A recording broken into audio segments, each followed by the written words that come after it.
So a little bit about me. Can you guys still hear me? Yes. Okay, good. Yes. Yeah, it's my first time presenting here, so I'm a little unclear on how it behaves when I switch windows. So yeah, a little bit about me. I am a researcher at IOV based out of Seattle, Washington. And before that, I was an academic economist that taught game theory and econometrics at colleges and universities in America and India, which is home. And the reason I got attracted to smart contracts was this interest in the possibility of using smart contracts for autonomous insurance, mostly for hurricanes or flooding, earthquakes, forest fires, that sort of thing. So that's what I got in for. And let's get going here. It's a little public service announcement right there. We've all been getting some of these, or we've seen such. So, starting with the basics of auctions, a lot of this will be familiar to many people. The main things we want to talk about in design are what is the item being auctioned, that determines the differences in design, how are offers made, how are the different offers compared, and once we know who the winner is, how much should the winners be charged. For example, when you're thinking about auctioning an item, is it a single item or several different items? If there are several, are they identical and sort of substitutes, or are they very distinct and unrelated? Some particular problems arise when we have auctions with items that are also complements that work together. So an example of a single item could be like ENS. We have domain name auctions or collectibles, art, NFTs.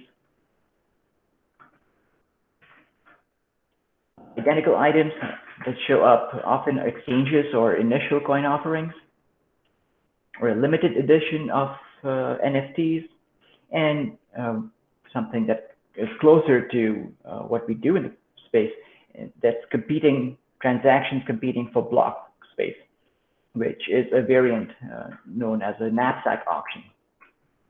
A knapsack, as you guys know, is just a shared resource with capacity restrictions. Block space is one. Memory and storage are also usually limited, so people competing for scarce resources, bandwidth, or on Netflix or Yahoo or even YouTube, there is a limit on how much time ads can be shown for, and so advertisers compete for those slots. I mentioned earlier about complementary items being auctioned. Here are examples. Airlines bid on landing rights at multiple airports. Cellular phone companies would compete for licenses not just in Buenos Aires, but also in Kosovo and other places so they can have a network. So these are examples, and NFTs, in-games are another example. These are instances where the sum of parts is less than the value of the entire combination.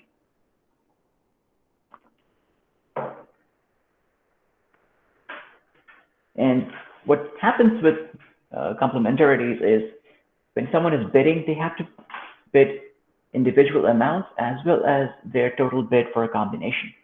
So with two items, for example, a bid vector would be three possibilities: my bid for item A, my bid for item B, and one for the combination.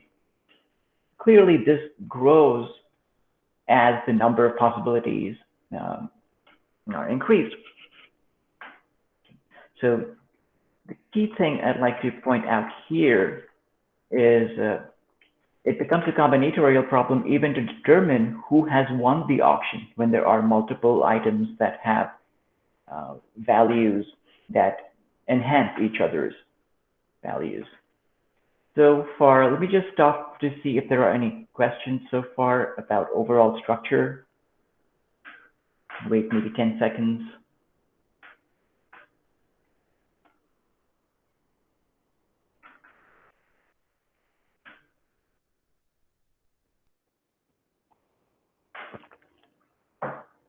Okay, So as you can note in the last bullet point here, high computation costs or gas costs.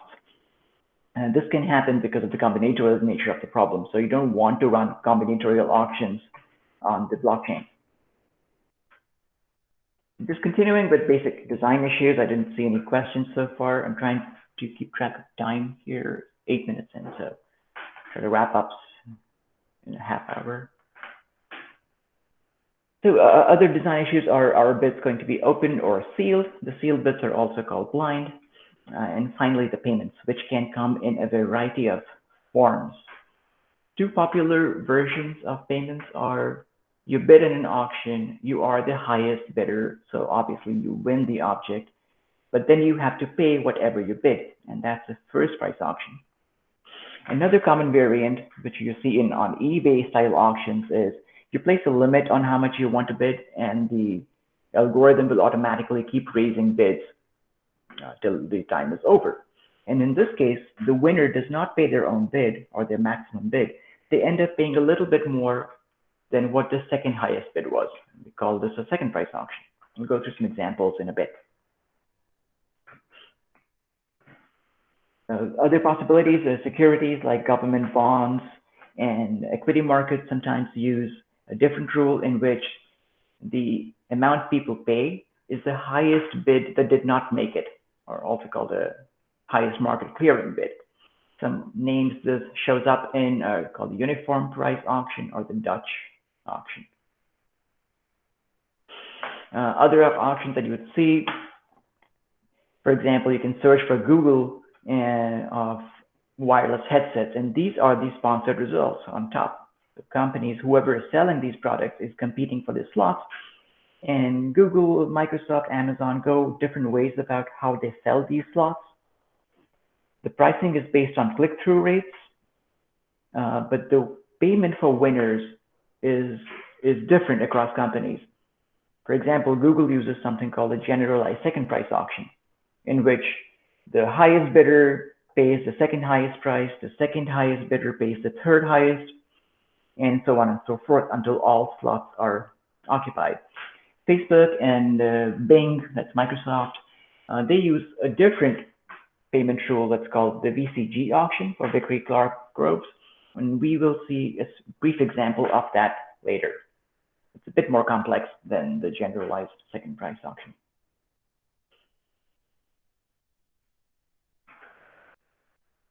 So if you're designing an auction, whether it's for RIP storage or RNS, Ilan mentioned last week that RNS used to use an auction, but since then they have moved on to a posted price system. ENS still uses auctions. The main conflict here is balancing between optimality, your profit, versus maximizing the number of transactions or efficiency. Another way of saying efficient is just to make sure that the object being auctioned ends up in the hands of those who value it the most. And it's very similar to a tension or a conflict we see in monopolies. A monopoly tries to maximize profit by raising prices. And in doing so, it restricts production or output below a market efficient level. So the same tension shows up in auctions. Governments often face the same problem. Do they want to raise more revenue by selling licenses for oil and natural gas exploration or selling cellular licenses? Because they raise more revenue, but it also ends up increasing the cost for end users. So three simple examples to get a taste for how bidding works. I think none of this should come, well, the first two should not come as a big surprise. So there's lots of Diegos in this firm at IOV. And so if we actually have an auction, there's a chance this might be competitive. So let's say we're auctioning that and define value as whatever the maximum value is that someone's willing to pay. And then the payoff would be your value minus what you are charged payment. In an English auction, everything is open. You can see rivals' bids. So let's walk through a simple example where let's say you have the highest value, which is 80. And the second highest value is 65. Okay. So as you can imagine, no matter where the bidding starts, if bids can be increased in increments of just 0.1, what's going to happen? Every player has a very simple and dominant strategy that supersedes any other strategy, is to just stay in the auction as long as the current bid is less than your value. And once the bids reach your value, you drop out, because at that point you're maxed out. So that's a very simple strategy for open English auctions. So the outcome is very simple here. Bidders drop out, so your value is 80. You never have to get that far. Once the second highest person at 65 drops out, you win the auction and you pay at least, at most 65.01. And in doing so, when people drop out, we can infer what their valuations were, because they drop out at their valuations. The winner's valuations remain private. We move on to thinking about a second price auction here. Same valuations, 80 is your value, the highest. And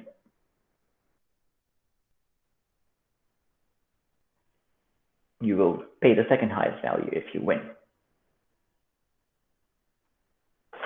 Now the claim is, and this may be known to some of you, is in a second price auction for a single item, it is a dominant strategy for everyone to just truthfully bid their actual value. So if your value is 80, you bid 80.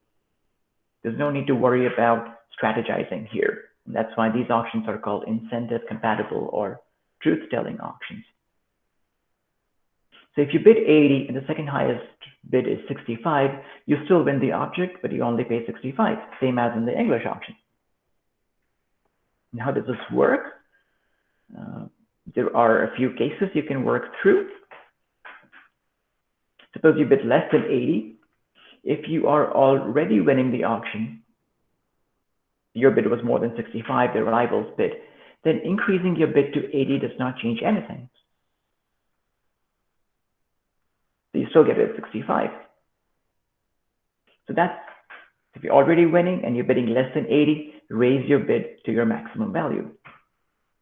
Case 2, you bid less than 80 and you're not winning. So your bid is something like 60. Well, in this case, you can increase it to your value 80, and now you can possibly win the auction. The next two cases will argue for the opposite, why you should not bid more than your value. Suppose you bid more than 80, like 85. If you're previously winning and the next rival's bid is less than 80, you can safely reduce your bid to your value, 80, and nothing changes. Final case is if you bid more than 80 and your rival's bid is more than 80. Well, if you are winning by paying more than your value, that's taking a loss. That's a negative payoff. It's best to get out. One way to do that is to reduce your bid to your actual value. So second price auctions with a single item, it's just very easy to bid. It's very user-friendly. People don't have to strategize too much. They can just bid their value. Some of you may have followed the discussions on Ethereum pricing last year when there was a lot of volatility in transactions not going through. And Vitalik had sort of suggested that they could try moving gas pricing from the first price auction to a second price auction or a kth price auction. That didn't go through. And part of the problem is this truth-telling or incentive compatibility does not extend naturally to multiple items. Although it would work with the VCG version, which Facebook uses for ads. So I think we can just stop here for a brief amount of time, just check for if people are still tuned in. And to check for any questions so far.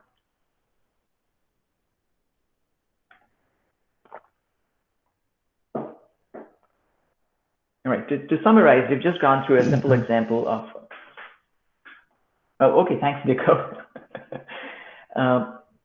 Moving on to the first price auction, which will look a little bit technical. The question really is, if your value is 80, should you bid your value? Clearly not, because then your payoff is 0. So in a first price auction, nobody is going to bid their value. Bids have to be less than values. So the optimal strategy here tries to balance two competing forces. The higher your bid is, the more likely you are to win, but then that reduces your payoff. And so what we care about is the product of these two things. That's the expected payoff. Right? So let's think about formalizing this a bit, because there's no other way around it. There really is no dominant strategy here. So how do we think about modeling this? So just think about a first price auction that's only you and one other bidder, and values are uniformly distributed from 0 to 99, kind of like the last two digits of phone numbers. All of our phone numbers are uniformly distributed, I assume. And let's say the bidder one has a value V in that range from 0 to 99, and she's thinking about bidding B1. So her payoff, if she wins, her payoff would be her value V minus B1. If she doesn't win, obviously, then she gets nothing.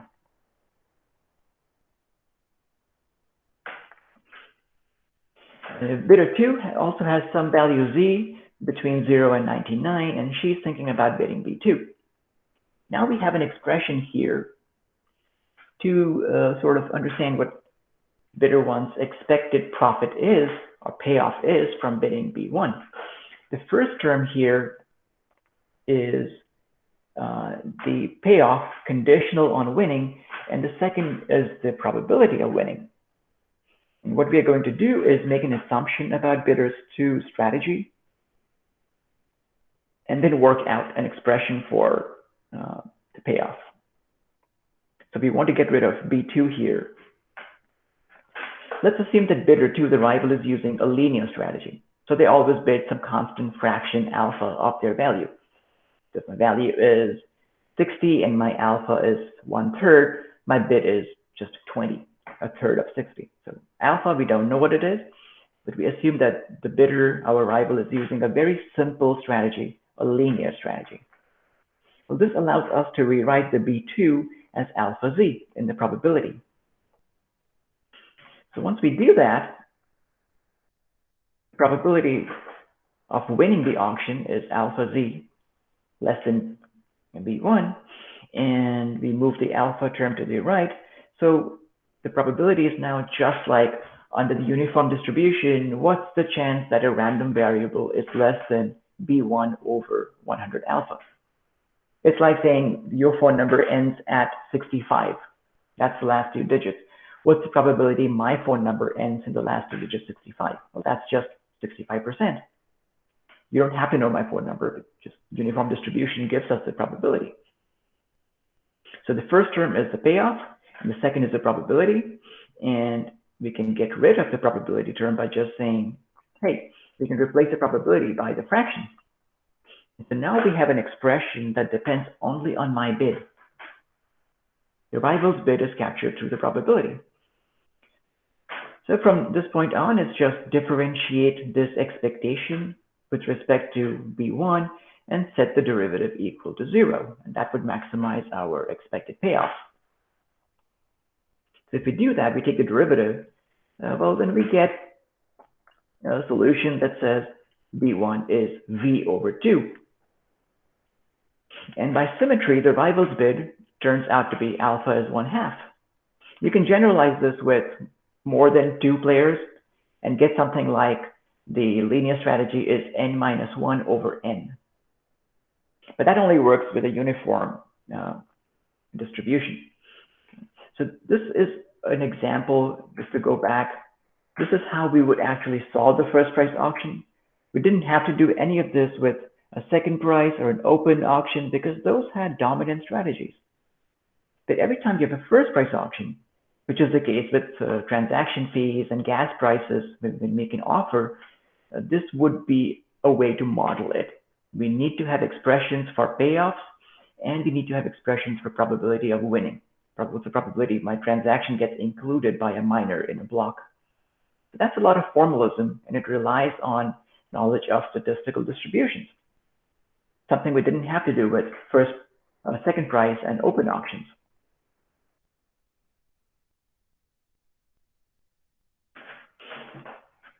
All right, let's do a quick time check here. 23. I want to finish by 11:30 so we can all wrap up this. Okay. So just a quick check again. There are some comments here I see. Yeah, I mean, how many Diegos are here? I know the real one is Diego Massini. Shreemoy, I had a question. Up until now, you've been talking about auctions where, you're winning if you put the highest bid, but can we also turn it around and does the same logic apply that you're winning the auction by actually like putting the lowest bid? So let's say you're auctioning, the rights to deliver a service, and Yeah, then we're bidding the lowest, you win. absolutely. It's exactly the same logic. The mathematics doesn't change. Instead of maximizing the payoff, you're minimizing the cost. Okay. This is, for example, what governments in California do for highway construction tenders. You float a contract and say we want the Golden Bridge, the lanes to be paved, and contract different construction companies would bid, and the lowest bid wins. Right? Actually, Cool. with sort of these construction companies, they use something called A+B auctions.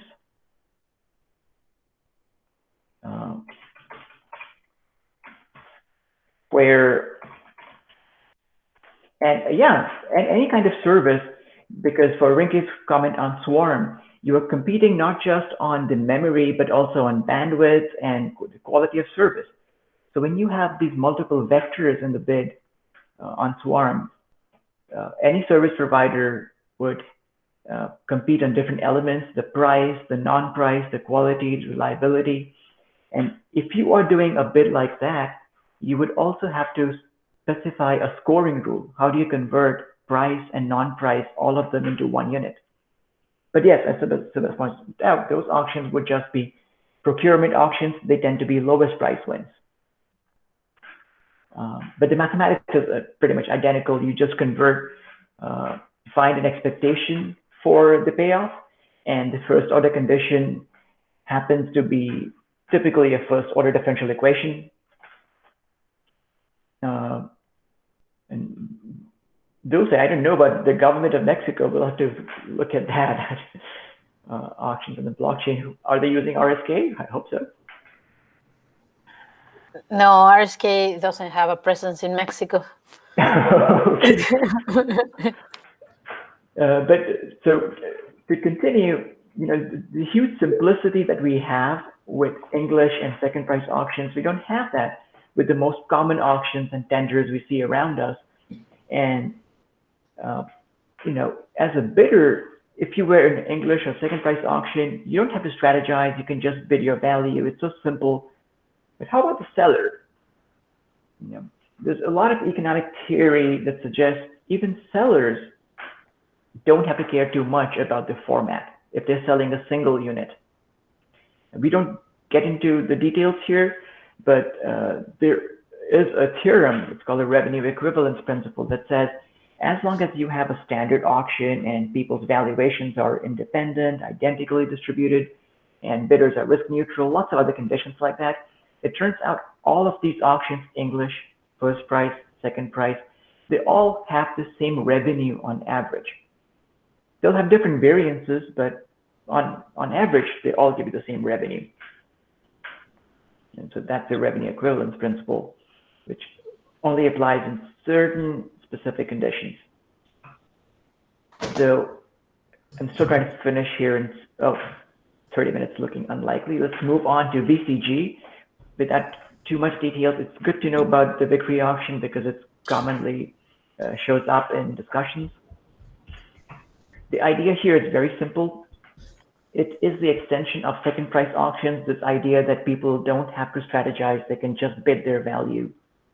It's that extension of that idea from second price auction for single goods to multiple goods. And the idea here is if you are in a VCG auction, you are charged for the harm or the opportunity cost you cause for others. For example, let's say you win 2 auctions in a VCG context, where the 2 items you win, the highest rejected bids by your rivals were 10 and 15. In that case, you will be charged the opportunity cost of your rivals. You'll be charged 25 for the 2 units you win. This is completely independent of your own bid for those 2 units. So this decoupling of your bid from your payment is tied to incentive compatibility and truth telling. And this is what Facebook and Bing use for their ad auctions. And it's promising because of the truth telling thing, but just like the second price auction, there are some weaknesses. It is susceptible to some collusion, but that's an issue we don't want to get into. Truth telling is not general. The bidders can collude. I also want to point out that this does not work. The second price auction is incentive compatible, does not work with common value auctions. Think about Shell and Exxon and Chevron, they're bidding for oil and natural gas contracts. So they have geologists who go out and get measurements. What's an estimate for how much oil or gas there is? So in these cases, the winner is the one who overvalues the item the most, because no one really knows how much oil there is until you start digging and pumping it. And so that's an example of a common value. No matter who wins it, the amount of oil is constant. And so in these auctions, having a second price auction would not be truth telling. Do you want to have something closer to the median price is what you pay, or you pay the mean price? That would be better. In the DeFi space, this can show up in lending and insurance contracts. You and I could be competing for the same loan contract. It doesn't matter who wins. The riskiness of an individual is the same. And so in this common risk setting, second price auctions will not be truth telling.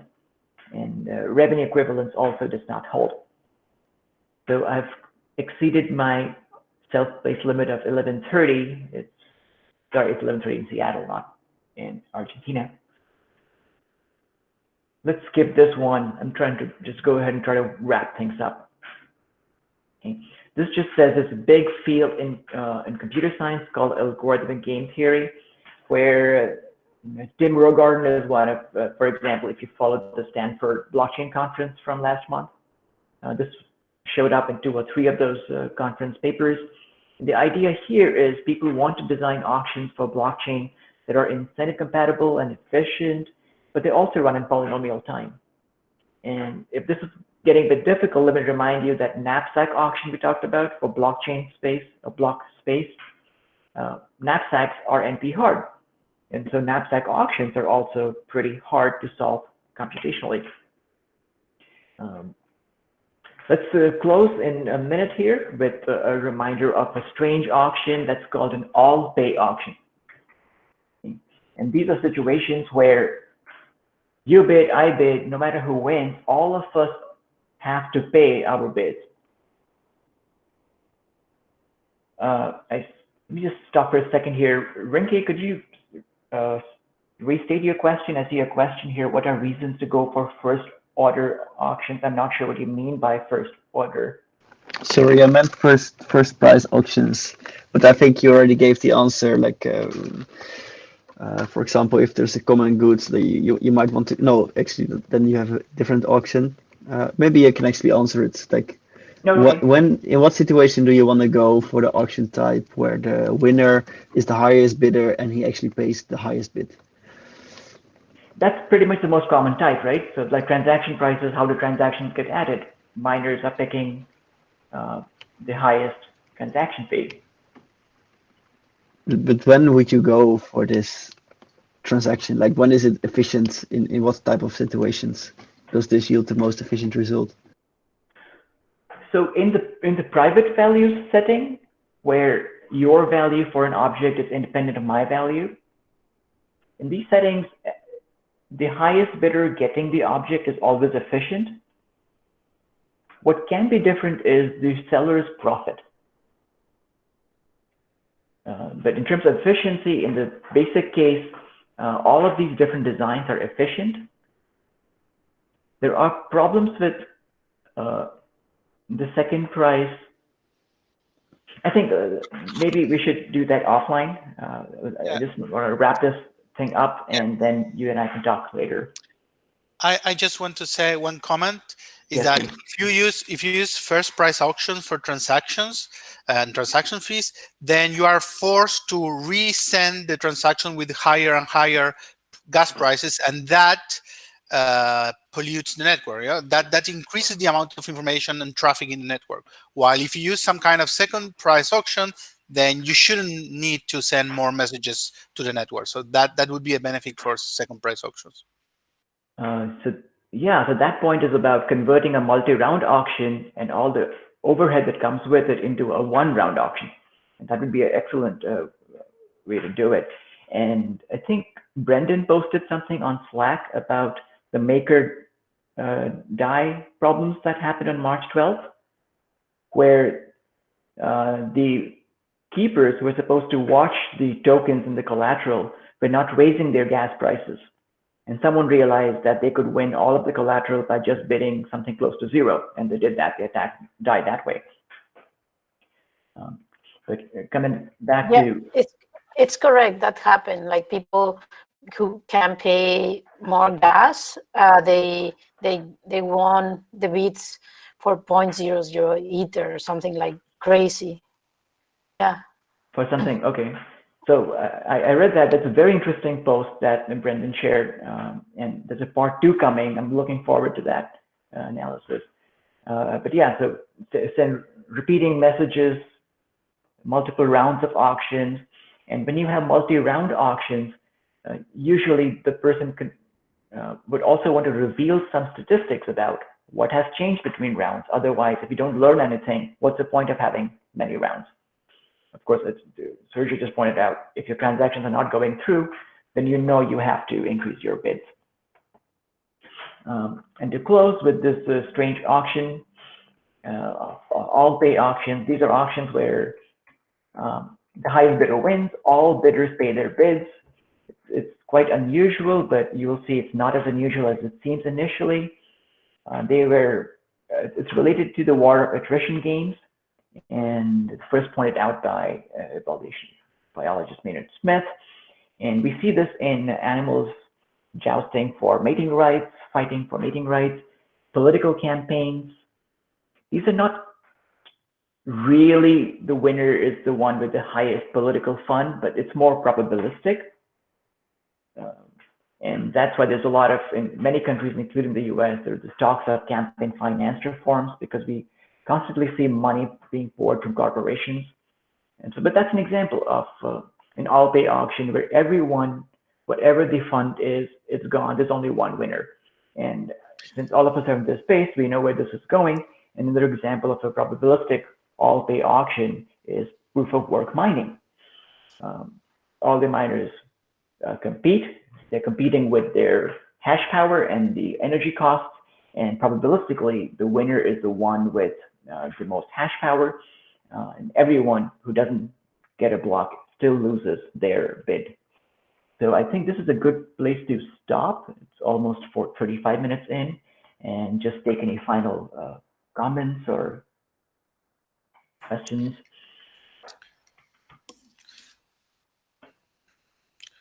Yeah, we stumbled into this all-pay auction model in the universal merge mining. When we were designing universal merge mining, we realized that we could use this model that, you know, if there are many rounds of engagement and continuous auction at every single block, then this makes sense.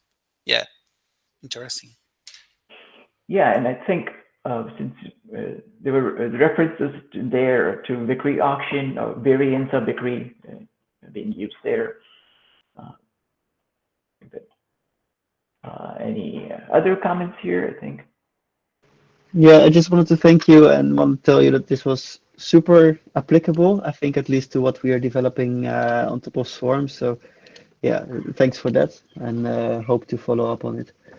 All right, great. Thank you. I'll wait. Okay, so looks like there are no other comments.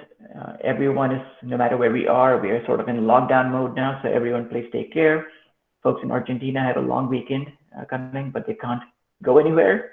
But please, I hope everyone stays safe, and thank you. Thanks, Shreemoy. Thank you very much. Thank you very much. Bye-bye. Welcome. Bye. Bye. Thank you, Shree. Bye. Bye, Dulce.